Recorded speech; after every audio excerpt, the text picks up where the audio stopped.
Bantay sarado ng arestuin kanina si Jacob Coco Rasuman na naharap sa kasong syndicated estafa. Tikom naman ang bibig ni Rasuman at maging ang kanyang abogado. Kaugnay ng mga paratang laban sa kanya, nakatuto si Joe Legaspina ng GMA Cagayan de Oro. Joe? May kabandang alas 5 ng hapon dinala dito sa NBI Region 10 Office sa Cagayan de Oro City ang kontrobersyal na leader ng Rasuman Investment Group na si Jacob Coco Ame Rasuman. Nakakonvoy ang mga otoridad na nagdala sa kanya, kabilang ang 4 na sasakyan ng NBI, 2 sasakyan ng PNP at isang truck na may backup na sundalo.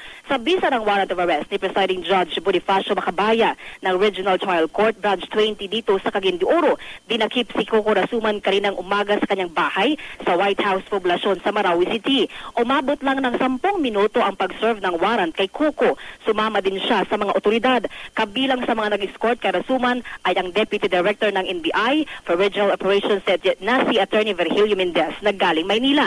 Nahaharap sa kasong syndicated estafa si Rasuman mula sa 5 kataong nagsampa ng reklamo laban sa kanya.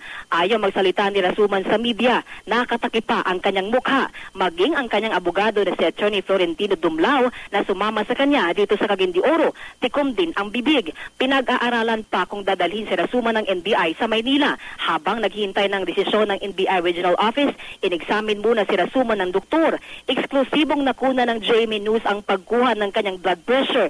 Normal naman ito, 140/100 ang kanyang BP. At yan ang pinakasariwang balita mula rito sa Cagayan de Oro, Mike. Maraming salamat, Joe Legaspina.